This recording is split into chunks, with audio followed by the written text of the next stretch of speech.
Hello student, आज हम new chapter start करने वाले हैं और नए चैप्टर का नाम है कोऑर्डिनेशन कंपाउंड्स। कोऑर्डिनेशन कंपाउंड्स बोलिए या फिर कॉम्प्लेक्स कंपाउंड बोलिए, ठीक है। क्लास 12th का ही चैप्टर होता है। और अगर बात करूँ मैं आपके नीट या फिर आईआईटी में, ठीक है, इस चैप्टर की काफ़ी अहमियत है। इस चैप्टर से क्वेश्चंस काफ़ी आते हैं, कहने का मतलब 3-4 क्वेश्चंस बन जाते हैं यहाँ से, ठीक है।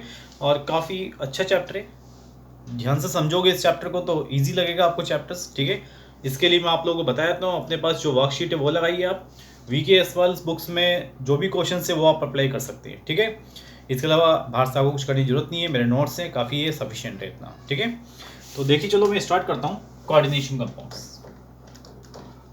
कोऑर्डिनेशन कंपाउंड की बात करते हैं। ओके, स्टार्ट करने से पहले मैं आपको बताता हूँ सिंपल कंपाउंड क्या होते हैं। सिंपल कंपाउंड क्या होते हैं, अगर मैं पूछूं आपसे सिंपल कंपाउंड क्या हैं, तो आप क्या जवाब देंगे कि सर सिंपल कंपाउंड वो होते हैं जिसमें एक सिंपल सा एनाइंस और सिंपल सा कैटाइंस होता है। फॉर एग्जांपल जैसे कि NaCl की बात करें, फॉर एग्जांपल जैसे KCl की बात करें, फॉर एग्जांपल जैसे K2SO4 की बात करें, फॉर एग्जांपल Na2SO4 की बात करें, फॉर एग्जांपल आपके FeCl3 की बात करें, AlCl3 की बात करें, ZnSO4 की बात करें। इन जिन कंपाउंड्स को मैंने अभी बोला, इन कंपाउंड्स को ब्रेक करके आप देखिए तो सिंपल सी कैटाइंस निकलेगा और सिंपल ही एनाइंस निकलेगा। फॉर एग्जांपल जैसे Zn+2 निकला, सल्फेट निकला, सिंपल कैटाइंस था, सिंपल एनाइंस था। FeCl3 में Fe+3 निकला, सिंपल कैटाइंस, Cl- निकला, एक सिंपल एनाइंस निकला। तो जो भी सिंपल कैटाइंस सिंपल एनाइंस देंगे वो कहलाएंगे सिंपल कंपाउंड्स, ठीक है। तो मेरे पास सबसे पहले आ रहा है सिंपल कंपाउंड की। अगर हम बात करें तो ये होते हैं जो सिंपल कैटाइन से प्लस सिंपल एनाइन से मिलकर बनते हैं। जो सिंपल कैटाइन और सिंपल एनाइन से मिलकर बनेंगे वो कहलाते हैं सिंपल कंपाउंड्स, ठीक है। एग्जांपल लिख देते हैं हम यहाँ पे, NaCl हो गया, KCl हो गया, K2SO4 हो गया, AlCl3 हो गया, FeCl3 हो गया, एसेट्रा, ठीक है। इनको आप ब्रेक करेंगे तो ये सिंपल एनाइंस और सिंपल कैटाइंस में ब्रेक होंगे, ठीक है। अब मैं बात करता हूं आगे एक और कंपाउंड की, ये है additional compound. Additional compound, additional compound क्या होता है? फॉर्म बाय कॉम्बिनेशन, ये कॉम्बिनेशन लिखा हुआ है, कॉम्बिनेशन ऑफ 2 और मोर सिंपल कंपाउंड। ये देखिए, एडिशनल कंपाउंड की अगर हम बात करें, एडिशनल कंपाउंड कौन से होते हैं? एडिशनल कंपाउंड होते हैं आपके जो फॉर्म होते हैं कॉम्बिनेशन ऑफ 2 और मोर सिंपल कंपाउंड्स। आप 2 या 2 से ज़्यादा सिंपल कंपाउंड्स लीजिए, उनको मिक्स करके आप क्या बना सकते हैं? एडिशनल कंपाउंड्स, ठीक है। समझ में आ रहा है? तो अभी हम कोऑर्डिनेशन कंपाउंड पढ़ने आ रहे हैं। ये पढ़ने से पहले हमें ये सीखना जरूरी है कि सिंपल कंपाउंड्स क्या होता है और एडिशनल कंपाउंड क्या है। अब एडिशनल कंपाउंड समझ में आया आपको, तो आगे चलते हैं। यहाँ पे देखिए,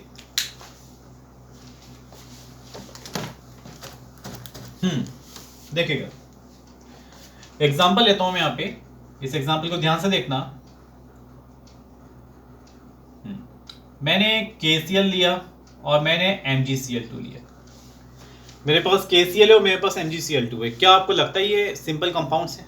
बिल्कुल लगेगा कि सर ये भी मेरे पास सिंपल कंपाउंड है और ये भी मेरे पास सिंपल कंपाउंड है।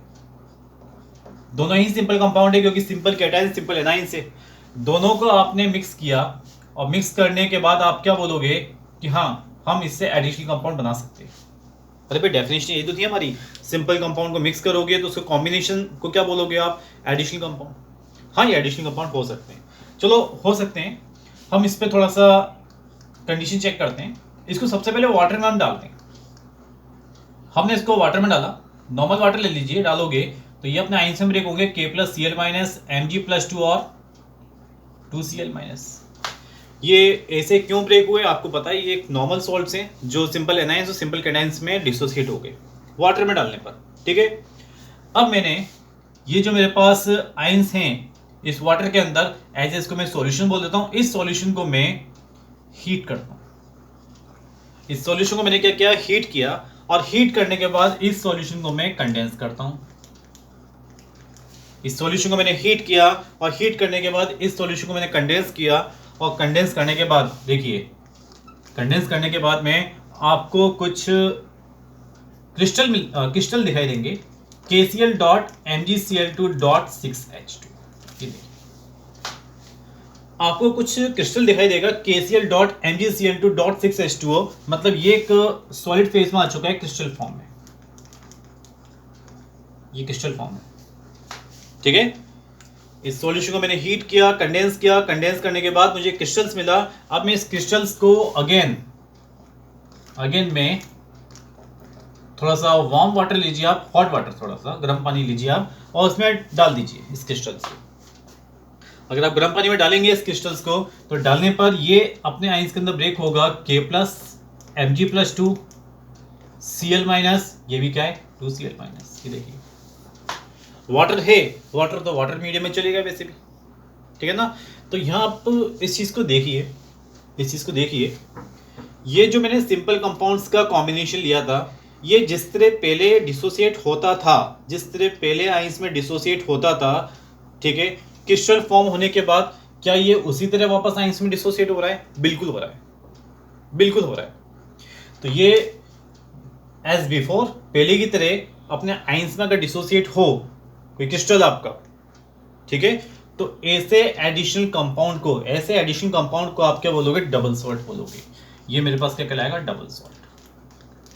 तो आगे से आप लोग याद रखना डबल सॉल्ट क्या होते हैं? डबल सॉल्ट एडिशनल कंपाउंड ही हैं, डबल सॉल्ट एडिशनल कंपाउंड ही हैं, क्योंकि वो दो सिंपल कंपाउंड या दो से ज़्यादा सिंपल कंपाउंड से मिलकर बने हैं। बट उनको जब वाटर में आप डालते हो तो वाटर में डालने पर वो पूरा आयनाइज हो जाता है, जैसे कि सेम एज बिफोर, जैसे वो पहले आयनाइज हुए थे, डिसोसिएट हुए थे। ठीक है, समझ में आ रहा है आपको? तो ये डबल सॉल्ट है, डबल सॉल्ट है।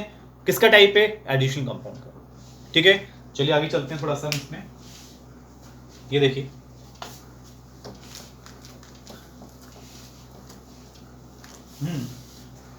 देखिएगा मैंने लिया CuSO4 और 4 मोल NH3 ले लिया मैंने यहाँ पे। ये देखिए एक और एग्जांपल ले रहा हूँ मैंने कॉपर सल्फेट लिया, मैंने कॉपर सल्फेट लिया, साथ में NH3 के मैंने 4 मोल ले लिए, डेफिनेट मोल ले लिया।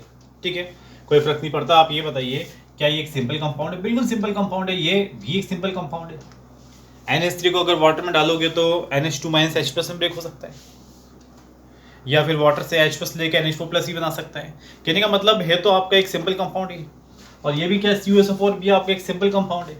ठीक है, तो एक काम करते हैं, इन दोनों सिंपल कंपाउंड के कॉम्बिनेशन को, मिक्सचर को मैं वाटर में डिजोल्व करता हूँ, और वाटर में डिजोल्व करता हूँ तो ये ब्रेक होगा Cu+2 में, SO4 2 माइनस में, NH3 कैसे ब्रेक होगा? NH2 माइनस में और H प्लस में। ठीक है, या फिर ये NH3 H प्लस लेके NH4 प्लस बना सकता है, और वाटर का OH में ऐसे रहेगा, वो चीज़ अलग है। ठीक है, तो यहाँ पे आप देखिए ये जो मेरे पास सिंपल कंपाउंड्स था ये आयनाइज हो गया अपने आइंस के अंदर। कॉपर सल्फेट Cu+2 में और SO4 2 माइनस में, और ये आपका NH3 NH2 माइनस और H प्लस में। ठीक है, अब इस सॉल्यूशन को जो वाटर मीडियम में है मेरे पास ये आयंस, इससे बने सॉल्यूशन को मैं हीट करता हूँ। मैं इसको वैसे ही ट्रीट करूंगा जैसे मैंने पहले वाले डबल सॉल्ट को ट्रीट किया था, मतलब इसको पहले हीट करूंगा, हीट करने के बाद कंडेंस करूंगा, हीट करने के बाद कंडेंस करूंगा, और कंडेंस करने के बाद मुझे कुछ स्पेशल टाइप का क्रिस्टल्स मिलेगा। वो क्रिस्टल कैसा होगा? CuNH3 का होल 4 SO4। ये देखिए मुझे एक स्पेशल टाइप का क्रिस्टल्स मिला CuNH3 का होल 4 SO4। ठीक है, ये जो क्रिस्टल मिला है मुझे, ये जो मुझे क्रिस्टल मिला है, इसको मैं अगेन हॉट वाटर या वार्म वाटर के अंदर डिजोल्व कर देता हूँ, और डिजोल्व करने के बाद आपको ये दिखाई देगा CuNH3 का होल 4 प्लस 2 SO4 2 माइनस। क्या हुआ? कहने का मतलब ये कि ये जो आपके पास क्रिस्टल बना है इस बार, ये क्रिस्टल को जब आपने वाटर में डाला तो ये एज बिफोर, जैसे पहला था, ये पहले जो आयंस में ब्रेक हुआ था उस तरह ये आयंस में ब्रेक नहीं हुआ। ये ब्रेक कैसे हुआ? ये ब्रेक हुआ एक कॉम्प्लेक्स आयन में और एक सिंपल आयंस में। वापस रिपीट कर रहा हूं, ये जो आपके पास क्रिस्टल फॉर्म हुआ, इस क्रिस्टल को आपने जब वाटर में डिसॉल्व किया, हॉट वाटर में डिसॉल्व किया, तो ये एज बिफोर पहले सा डिसॉल्व नहीं हुआ, मतलब आयंस में ब्रेक नहीं हुआ। ये एक कॉम्प्लेक्स आयंस में और एक सिंपल आयंस में ब्रेक हुआ। या हम ये बोल सकते हैं कि ये क्या अपनी पहचान रख रहा है पहले से ही? नहीं, ये अलग तरीके से ब्रेक हो रहा है। और इससे पहले जो आपने पढ़ा था डबल सॉल्ट, वो जैसे पहले ही डिसोसिएट होता था, बाद में भी वैसे ही डिसोसिएट होता था बनने के बाद में, ठीक है ना। बट यहाँ पे जो नया टाइप का क्रिस्टल्स बना है उसका डिसोसिएशन कैसा है, कॉम्प्लेक्स आयंस और सिंपल आयंस में। तो इस तरह का एडिशन कंपाउंड, मैं इसको एडिशन कंपाउंड बोलूंगा। क्यों बोलूंगा? क्योंकि ये भी दो सिंपल कंपाउंड से मिलकर बना है। तो ऐसा एडिशन कंपाउंड आपके पास क्या कहलाएगा, इसको बोलोगे आप कोऑर्डिनेशन कंपाउंड। कोऑर्डिनेशन या फिर कॉम्प्लेक्स कंपाउंड आप बोल सकते हो, ये होगा आपके पास कोऑर्डिनेशन कंपाउंड या फिर कॉम्प्लेक्स कंपाउंड्स। तो क्लियर है? हम यहाँ कोऑर्डिनेशन कंपाउंड पढ़ने जा रहे थे चैप्टर में। हमने सबसे पहले ट्राई किया सिंपल कंपाउंड्स क्या होते हैं, देखा सिंपल कंपाउंड्स जो सिंपल एनायंस सिंपल कैटायंस में ब्रेक होते हैं। नेक्स्ट हमने देखा एडिशन कंपाउंड जो दो या दो से ज्यादा सिंपल कंपाउंड के कॉम्बिनेशन से बनते हैं, ठीक है। नेक्स्ट एडिशन कंपाउंड भी दो टाइप के, एक डबल सॉल्ट और एक कोऑर्डिनेशन कंपाउंड्स। डबल सॉल्ट वो है जो सेम एज बिफोर आयंस में वापस डिसोसिएट हो जाता है, जबकि कॉम्प्लेक्स कंपाउंड या कोऑर्डिनेशन कंपाउंड कौन से हैं, जो कॉम्प्लेक्स आयंस और सिंपल आयंस में डिसोसिएट होंगे। मतलब ये अपनी पहचान नहीं खोता, जबकि ये अपनी पहचान या आइडेंटिटी खो देता है, ठीक है। तो अब आगे चलते हैं इसमें हम, ठीक है। आपने देख लिया डबल सॉल्ट क्या होते हैं, कोऑर्डिनेशन कंपाउंड क्या होते हैं, ठीक है। आगे देखते हैं।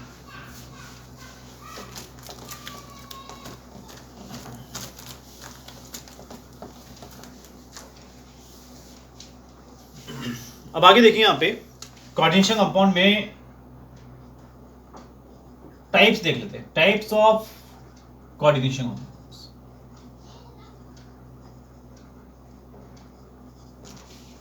इस चैप्टर में आप कोऑर्डिनेशन कंपाउंड किस किस टाइप के देखोगे, ठीक है, किस किस टाइप के देखोगे मैं पहले आप लोगों को बता देता हूँ, ठीक है। कोऑर्डिनेशन कंपाउंड आपको समझ में आ गया होगा वैसे, ठीक है। हाँ एक चीज़ और मैं बता दूँ आप लोगों को, जैसे कि आपके दिमाग में आ रहा होगा कि सर हमें दो सिंपल कंपाउंड्स दिए, तो हम कैसे जज करेंगे कि डबल सॉल्ट बनना है या फिर कोऑर्डिनेशन कंपाउंड बनना है, ठीक है। हम कैसे जज करेंगे कि डबल सॉल्ट बनना है या फिर कोऑर्डिनेशन कंपाउंड बनना है। तो ये देखने के लिए आप मेरी बात सुनिए, दो सिंपल कंपाउंड्स में, ठीक है, अगर एक के पास वैकेंट डी ऑर्बिटल्स है और दूसरे के पास लॉन पेयर है, तो वो लॉन पेयर देने के बाद एक कॉम्प्लेक्स फॉर्म कर सकता है, ठीक है। ये मैं डिस्कस करूंगा, थोड़ा आगे डिस्कस करूंगा, आप लोगों को बेटर समझ में आएगा, ठीक है। ये डबल सॉल्ट में और कोऑर्डिनेशन कंपाउंड में डिफरेंस कैसे आप देखोगे, ठीक है, हम आगे समझाएंगे आपको। अभी आप देखिए यहाँ पे टाइप्स ऑफ कोऑर्डिनेशन कंपाउंड्स की हम बात करें। टाइप्स ऑफ कोऑर्डिनेशन कंपाउंड्स की अगर मैं बात करूं तो पहला टाइप होता है इसमें कौन सा, simple cations plus complex anion. पहला टाइप है इसमें कौन सा, simple cations plus complex anions. अब इसका एग्जांपल आप पूछोगे, ये देखिए K4 FeCN का होल 6, K4 FeCN का होल 6 है, ठीक है। और ये वाटर में डालने पर डिसोसिएट कैसे होगा, K प्लस मतलब 4K प्लस और FeCN का होल 6 4 माइनस। ये देखिए आप यहां अगर देखें तो ये मेरे पास एज एक कोऑर्डिनेशन कंपाउंड है, ठीक है। मैंने कहा था कोऑर्डिनेशन कंपाउंड को कैसे आइडेंटिफाई करोगे, तो कोऑर्डिनेशन कंपाउंड में ध्यान से देखिए, ये आपके पास एक दो सिंपल कंपाउंड रहे होंगे आपके पास जिनसे मिलकर ये बना होगा। बट दो सिंपल कंपाउंड में एक के पास होगा लॉन पेयर, जैसे लॉन पेयर किसके पास है, साइनाइड के पास है, और एक के पास रहा होगा वैकेंट डी ऑर्बिटल, किसके पास है वैकेंट डी ऑर्बिटल, Fe के पास है। तो जब लॉन पेयर दिया होगा तो एक कॉम्प्लेक्स फॉर्म हो गया होगा, कोऑर्डिनेट बॉन्ड बनने होंगे तो एक कॉम्प्लेक्स फॉर्म हो गया होगा, जो ये कॉम्प्लेक्स फॉर्म मेरे पास है, ठीक है। तो याद रखिएगा कोऑर्डिनेशन कंपाउंड बनाने के लिए एडिशन कंपाउंड कौन से होने चाहिए, या दो सिंपल कंपाउंड्स कौन से होने चाहिए, उसमें एक के पास वैकेंट डी ऑर्बिटल हो और एक के पास क्या हो, लॉन पेयर हो, तभी आपका कोऑर्डिनेशन कंपाउंड बनेगा, ठीक है। ये कोऑर्डिनेशन कंपाउंड का पहला टाइप है जिसमें सिंपल कैटायंस और कॉम्प्लेक्स एनायन है। वाटर में डाला तो देखिए सिंपल कैटायंस निकला मेरा बाहर, और ये क्या है, कॉम्प्लेक्स एनायंस, ठीक है।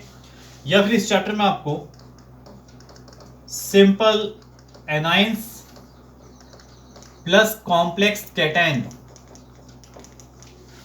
टाइप का भी कोऑर्डिनेशन कंपाउंड मिल सकता है। एग्जांपल की बात करें तो ये देखिए एग्जांपल CuNH3 का होल 4 SO4। अब इसको अगर आप वाटर में डालेंगे तो ये कैसे ब्रेक होगा, CuNH3 का whole 4 plus 2 plus SO4 2 minus.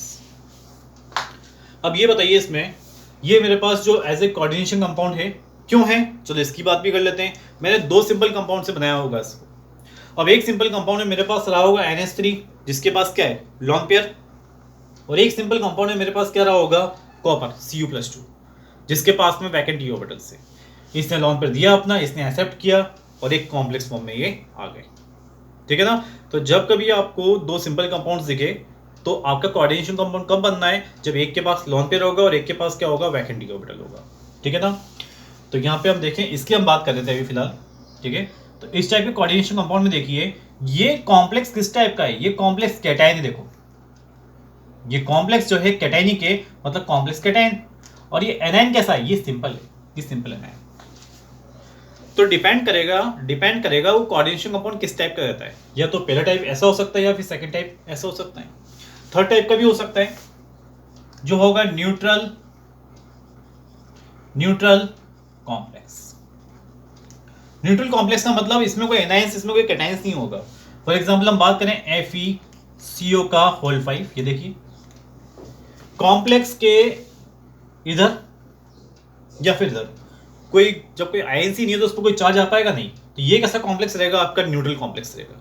ठीक है ना।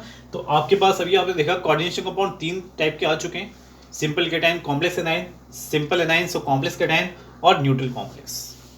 ठीक है। इनको तो आप इजीली जज कर सकते हो। कैसे जज कर सकते हो, जो बाहर का आयंस होगा वो दूसरे पे क्या चार्ज देगा उससे आप देख सकते हो। इसके बाहर ही कोई आयंस नहीं है तो इस पे चार्ज कितना आना है 0, ये कौन सा कॉम्प्लेक्स है, न्यूट्रल कॉम्प्लेक्स है। ठीक है। अब आगे चलते हैं इसमें हम, ये देखिए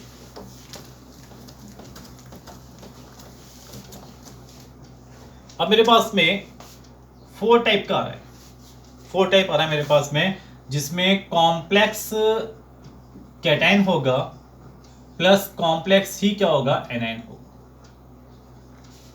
ये कोऑर्डिनेशन कंपाउंड किस तरह का है जिसमें कैटायंस भी कॉम्प्लेक्स है और एनायन भी क्या है कॉम्प्लेक्स है। फॉर एग्जांपल देते हैं हम यहाँ पे आपको CO NH3 का होल 6 Cr Cl का होल 6। अब देखिए यहाँ पे आपके सामने एक कोऑर्डिनेशन कंपाउंड आया। ओके। ये कोऑर्डिनेशन कंपाउंड किस टाइप का है, इसमें एक कैटायन रहा होगा और एक एनायन रहा होगा। अब कौन कैटायन है कौन एनायन है वो कैसे जज करोगे, ये तो समझ में आ रहा है मेरे पास में दो मेरे पास कॉम्प्लेक्सेस हैं, एक कैटायन होगा एक एनायन होगा, लेकिन कौन कैटायन कौन एनायन वो कैसे जज करोगे आप। ठीक है।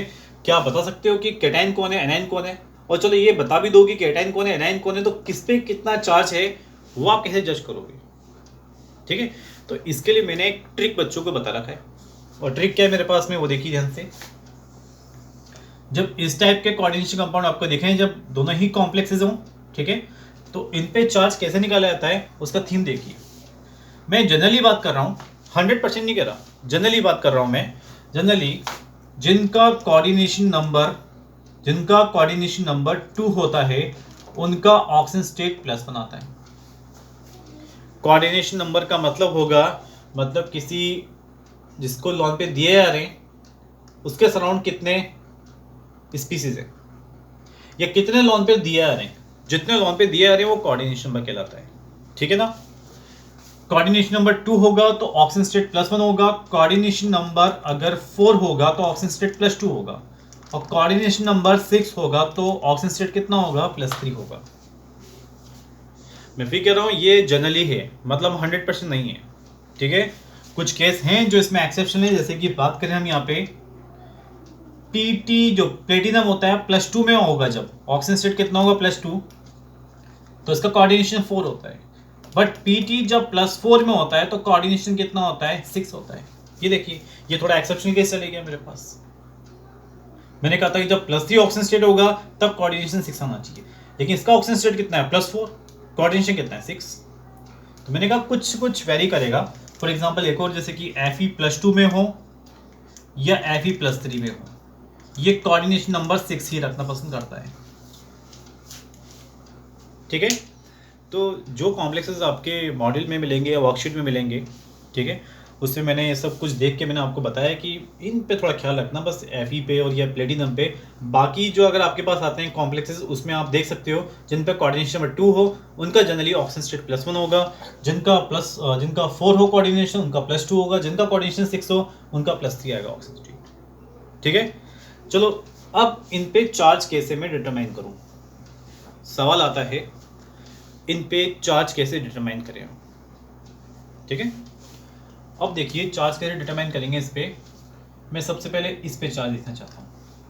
ठीक है, देखें हमने देखा इस CO को कितने लॉन पे दिए आ रहे होंगे भाई, कितने NH3 हैं 6, तो कितने लॉन पे दिए आ रहे हैं 6। जब 6 लॉन पे दिए आ रहे हैं तो इसका कोऑर्डिनेशन नंबर कितना आएगा 6, मतलब कोऑर्डिनेशन नंबर 6 जब आता है तो ऑक्सीजन स्टेट कितना आना चाहिए +3। ऑक्सीजन स्टेट समझते हो ना, सेंटर एटम पे चार्ज कितना आना चाहिए +3 आना चाहिए, वो आपको पता है मुझे पता है। ठीक है, अब देखते हैं यहाँ पे CO को फिलहाल मैं X मान लेता हूँ। NH3 पे चार्ज कितना होता है बोलो, NH3 पे चार्ज होता है 0, भाई न्यूट्रल होता है, इंटू 6 कर दूं इक्वल टू ऊपर चार्ज क्या है आपको भी नहीं पता और फिलहाल मुझे भी नहीं पता, मैंने क्वेश्चन मार्क लगा दिया। ये बात सही है बिल्कुल, X + 0 × 6 equal to question mark. अब आपको पता है मुझे पता है कि सर CO पे ऑक्सीजन स्टेट कितना आना चाहिए, इसके हिसाब से +3, तो मतलब X का वैल्यू कितना आना चाहिए +3। तो भाई CO को तो X माना आपने, तो X का वैल्यू कितना आना चाहिए +3। तो आप ये बताइए मैं इस जगह क्या वैल्यू रखूं कि आंसर मेरा +3 बन जाए, X का वैल्यू +3 बन जाए। अरे भाई मुझे यहाँ पे +3 ही रखना पड़ेगा, तभी तो X का वैल्यू कितना होगा +3। तो यहाँ पे क्वेश्चन मार्क हटा के कितना वैल्यू रखना पड़ेगा +3, ताकि CO की ऑक्सीजन स्टेट सेटिस्फाई हो।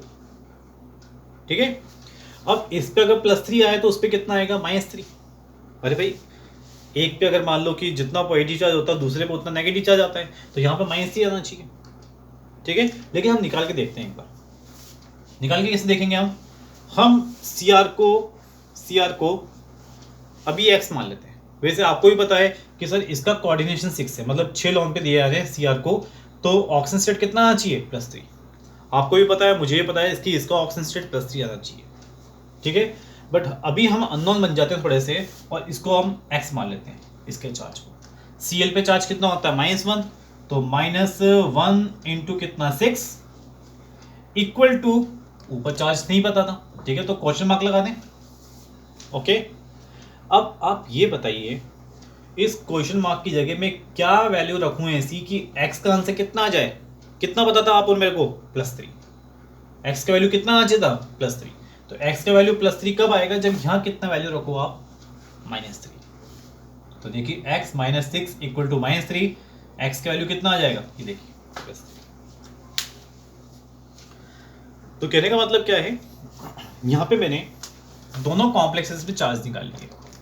तो क्या आपको लग रहा है एक कॉम्प्लेक्स कैटायन है और एक कॉम्प्लेक्स क्या है एनायन।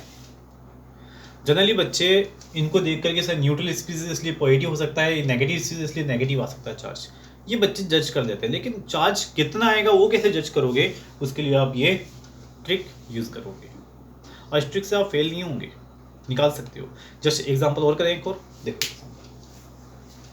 एक एग्जाम्पल और देखते हैं इसमें हम। अब ये देखिए COCl का होल 4, NH3 का होल ट्वाइस, Cr NH3 का होल 4 Cl। मेरे पास में एक कोऑर्डिनेशन कंपाउंड दिया, दोनों ही कॉम्प्लेक्सेस हैं, बट कौन सा कॉम्प्लेक्स कैटायनिक है कौन सा कॉम्प्लेक्स एनायनिक है मुझे कैसे पता लगे। ठीक है, तो हम क्या करें, CO को अभी X मान लें, जैसे पहले माना था मैंने X मान लिया। Cl पे चार्ज कितना -4 हो गया, NH3 पे चार्ज कितना 0 हो गया, ये पता लग रहा है आपको। Cl पे -1 चार्ज होता है, -1 × 4 -4 आ गया। NH3 पे चार्ज 0 होता है इसलिए 0 इक्वल टू, मुझे नहीं पता कि ऊपर चार्ज कितना आना है, मुझे ये नहीं पता कि ऊपर चार्ज कितना आना है, बट मुझे ये पता है कि कितने लॉन पे दिए आ रहे हैं ओवरऑल। 4 तो ये दे रहा है और 2 ये दे रहा है, मतलब कि 6 लॉन पे दिए आ रहे हैं, मतलब कोऑर्डिनेशन कितना है 6। और जब कोऑर्डिनेशन 6 है तो ऑक्सीजन स्टेट कितना आना चाहिए बोलो +3, और +3 आने के लिए मतलब x का वैल्यू कितना आना चाहिए +3। तो आप खुद ही बता दीजिए x का वैल्यू +3 कब आएगा। x का वैल्यू +3 जब आ सकता है जब आप यहाँ -1 रखें, ताकि -4 उधर जाए +4 बने, तो कितना आएगा +3। तो यहाँ पे आप क्वेश्चन मार्क हटाइए, कितना आएगा -1, और जितना नेगेटिव चार्ज आया उसका अपोजिट चार्ज उतना ही वहाँ आता है, कितना +1। चलो तो वहाँ पे आप निकाल सकते हो कैसे, x माना +0 हो गया -2 हो गया। समझ में आ रहा है, -1 × 2 इक्वल टू क्वेश्चन मार्क क्या लगाऊं यहाँ पे, मैं निकाल रहा हूँ, वैल्यू निकाल रहा हूँ उसकी। मैं क्या वैल्यू यहाँ रखूँ कि x का आंसर कितना आ जाए +3। क्यों भाई, कोऑर्डिनेशन 6 है तो इसका आंसर कितना आना चाहिए +3 आना चाहिए। तो x का आंसर +3 कब आएगा, जब आप यहाँ +1 रखें। देखो तो यहाँ पे आप देख सकते हो एक कॉम्प्लेक्स एनायन हो गया और एक कॉम्प्लेक्स मेरे पास कैटायन हो गया। ठीक है, तो ये आपने अभी देखे फिलहाल कि कोऑर्डिनेशन कंपाउंड सर 4 टाइप के होंगे, एक सिंपल कैटायन, कॉम्प्लेक्स एनायन, या सिंपल एनायन कॉम्प्लेक्स कैटायन, या फिर न्यूट्रल कॉम्प्लेक्स, या फिर आपके कॉम्प्लेक्सी कैटायन और कॉम्प्लेक्सी एनायन। तो ऐसे कोऑर्डिनेशन कंपाउंड आपको देखने को मिलेंगे। ठीक है, आप जज कर सकते हो, और इनमें खासकर थोड़ा सा सावधानी रखना, इसमें चार्ज कैसे निकालेंगे वो आप याद रखना। ठीक है ना, क्योंकि एनायंस कैटायंस पता लगाना थोड़ा इजी रहता है, बट कितना चार्ज आना है वो थोड़ी प्रॉब्लम क्रिएट करता है। ठीक है, अब थोड़ा हम आगे चलते हैं इसमें। ये देखिए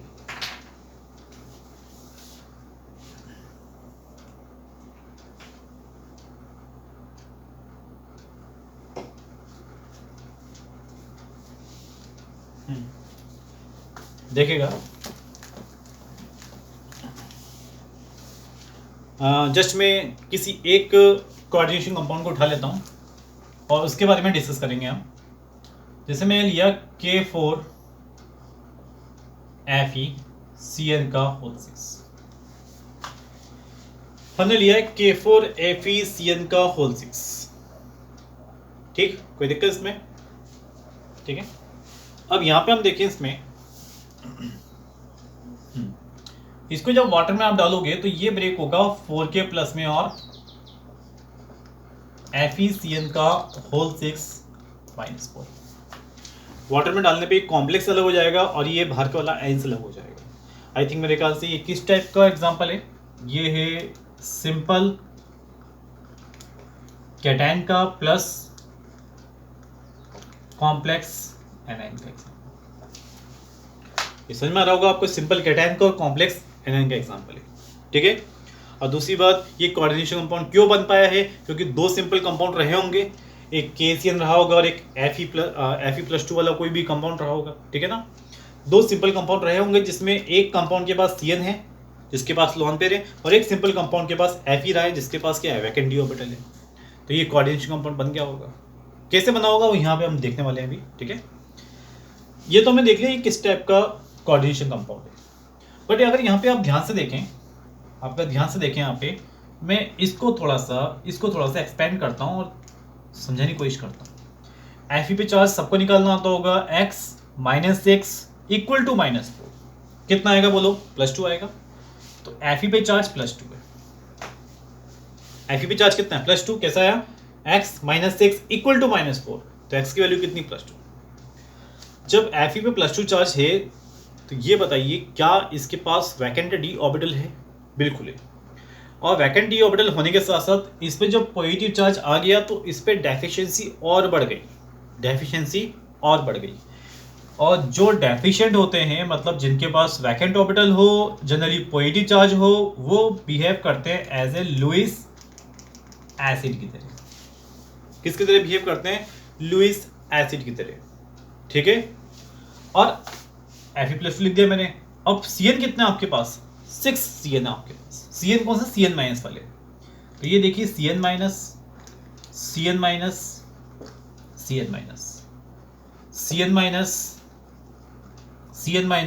और CN-। Fe+2 की अगर बात करूं मैं, तो सुनिए ध्यान से, Fe+2 का कॉन्फ़िगरेशन क्या दिया जाता है, 3d6। 4s2 होता था पहले, लेकिन +2 की वजह से 4s2 में से 2 इलेक्ट्रॉन निकल गए, तो 3d6, ओके। 4s वैकेंट है अभी, मतलब 4s 0 है, 4s है तो 4p भी होगा, 4d भी होगा, 4f भी होगा। तो इसके पास कितने ऑर्बिटल्स खाली पड़े हैं? 4s भी है, 4p भी है, 4d भी है और 4f भी है। और s में होता है 1 ऑर्बिटल्स, p में होते हैं 3 ऑर्बिटल्स, d में होते हैं 5 ऑर्बिटल्स, f में होते हैं 7 ऑर्बिटल्स। तो इतने जब ऑर्बिटल्स खाली पड़े हैं तो क्या ये दूसरे से, किस दूसरे से, Cn- से लॉन पेयर एक्सेप्ट नहीं कर सकता? क्या बताओ? कर सकता है। क्यों? क्योंकि किसकी तरह बिहेव कर रहा है? लुईस एसिड की तरह। तो ये जब लॉन पेयर एक्सेप्ट करेगा Cn से लॉन पेयर लिया, Cn से लॉन पेयर लिया, Cn से लॉन पेयर लिया, Cn से लॉन पेयर लिया, Cn से लॉन पेयर लिया, Cn से लॉन पेयर लिया, तो ये अपना बिहेवियर शो कर रहा है कि मैं जब लॉन पे ले रहा हूँ ना तो किसकी तरह बिहेव कर रहा हूँ? लुईस एसिड की तरह। और जो लॉन पे दे रहे हैं, लॉन पे दे कौन रहे हैं? Cn। ये स्पीसीज जो लॉन पे दे रही है वो बिहेव करती है एज ए लुईस बेस की तरह। अरे भाई आयनिक जब पढ़ते हो तो आयनिक में आपने सुना होगा, जो लॉन पेयर एक्सेप्ट करता है that is a Lewis acid, और जो लॉन पेयर देता है वो कौन से होते हैं? Lewis base. तो यहाँ पे हम बात करें Cn- मेरे पास लुईस बेस है जो लॉन पे दे रहा है, और ये मेरे पास Fe+2 क्या है? लुईस एसिड है। जो लॉन पेयर एक्सेप्ट करेगा, ठीक है, जो लॉन पेयर एक्सेप्ट करेगा कॉम्प्लेक्स में, उसको आप बोलोगे सेंट्रल एटम, सेंट्रल एटम या फिर मेटल आयन। सेंट्रल एटम बोलो या फिर मेटल आयन बोलो। और जो लॉन पे देगा उसका नाम होगा लिगेंड्स। स्पेलिंग याद रखना, LIGAND। मैं वापस लिख देता हूं, लिगेंड, LIGAND, लिगेंड। तो लॉन पे एक्सेप्ट करने वाले सेंट्रल एटम या मेटल आयन बोलोगे, और जो लॉन पे देंगे उनको क्या बोलोगे आप? लिगेंड्स बोलोगे। ओके। और जब ये लॉन पे दे रहे हैं ना अपने, ये जब लॉन पे दे रहे हैं तो ये कौन सा बॉन्ड बन रहा है इनके बीच में? बताइए। Coordinate bond. कौन सा बॉन्ड है? Coordinate bond. कौन सा बॉन्ड है? Coordinate bond. Coordinate bond strong होता है, पता होगा, क्योंकि ये केमिकल बॉन्डिंग में आता है, ठीक है ना। Ionic bonding, covalent bonding, coordinate bonding, ये सारी स्ट्रॉन्ग बॉन्डिंग होती है। तो जब ये स्ट्रॉन्ग बॉन्डिंग है इसलिए ये कॉम्प्लेक्सेस में से बाहर नहीं निकल पाते। ये जो कॉम्प्लेक्स के अंदर है स्पीसीज पूरी, ये बाहर क्यों निकल पाएगी? कोऑर्डिनेट बॉन्ड के थ्रू जुड़े हुए हैं सारे, ठीक है। और इस कॉम्प्लेक्स को, ये मेरे पास कहलाता है कॉम्प्लेक्स आयन, या कॉम्प्लेक्स स्फीयर कह सकते हो इसको। ये कॉम्प्लेक्स आयन बोल सकते हो इसको पूरे को आप। भाई कॉम्प्लेक्स आयन तो है ऊपर चार्ज कितना? -4। इसको कॉम्प्लेक्स आयन बोल सकते हो, या फिर क्या बोलोगे? कॉम्प्लेक्स स्फीयर बोलोगे। और अब मैं बात करूं 4k+ की, इसकी 4k+ की, तो ये देखिए ये इजीली तरीके से आयोनाइज हो गया था, निकल गया था वाटर में डालते ही। तो इसको बोलोगे सर ये होगा आयोनाइजेशन स्फीयर। ये क्या होगा? आयोनाइजेशन स्फीयर, ठीक है। कितने लॉन पे दिए गए? भाई कितने लॉन पे दिए गए? Cn Cn Cn 6 लॉन पे दिए जा रहे हैं। तो यहाँ पे जो लॉन पे दिए जा रहे हैं 6 लॉन पे गिवन, 6 लॉन पे जब दिए जा रहे हैं तो ये लॉन पे कहलाएंगे आपके कोऑर्डिनेशन नंबर, ठीक है। और जो Fe पे चार्ज आया कितना? +2, वो कहलाती है उसकी ऑक्सीजन स्टेट। तो क्लियर हुआ कुछ? आपका आयोनाइजेशन स्फीयर क्या है, कॉम्प्लेक्स स्फीयर क्या है, लिगेंड्स क्या है, सेंट्रल एटम क्या है, कोऑर्डिनेशन नंबर क्या है, ऑक्सीजन स्टेट क्या है। समझ में आया होगा ये आपको इसमें, ठीक है। तो यहाँ पे हम इसको रफ करके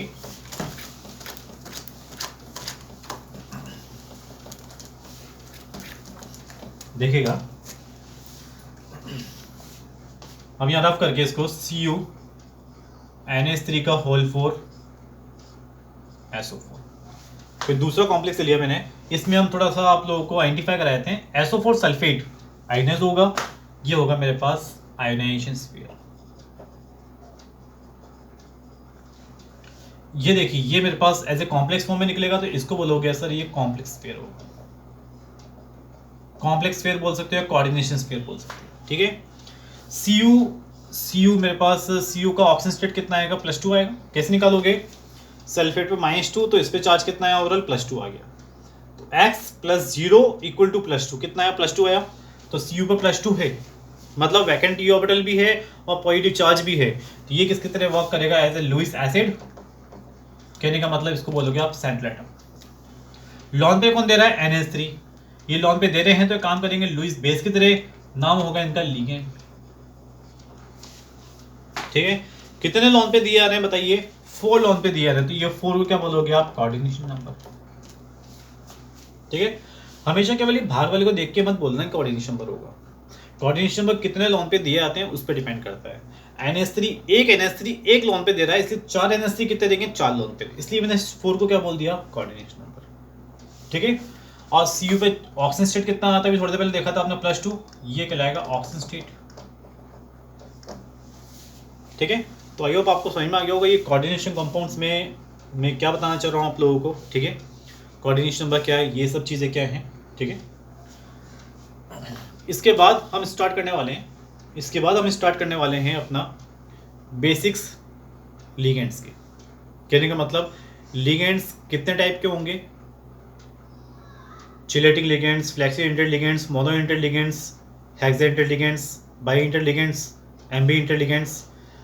तो लिगेंड्स कितने टाइप के होंगे और कौन कौन से होंगे, ये पूरी मैं आप लोगों को टेबल लिखवाऊंगा पूरी। ठीक है, कुछ अजीब टाइप के भी लिगेंड्स आपको देखने को मिलेंगे। DMG हो गया, ACAC हो गया, ठीक है, DP हो गया, तो वो भी हम देखेंगे। ग्लाइसिनेटो हो गया, ऑक्सिलेटो हो गया, तो उनके स्ट्रक्चर्स भी देखना बड़ा इंपॉर्टेंट है हम लोगों के लिए। ठीक है ना, तो ये अभी मैंने जो पढ़ाया आपको बेसिक्स पढ़ाया। आप चाहो तो बेसिक्स वाले जो क्वेश्चन हैं, स्टार्टिंग वाले बेसिक्स वाले क्वेश्चन आप लगा सकते हो। ठीक है, चलिए फिर आगे चलते हैं।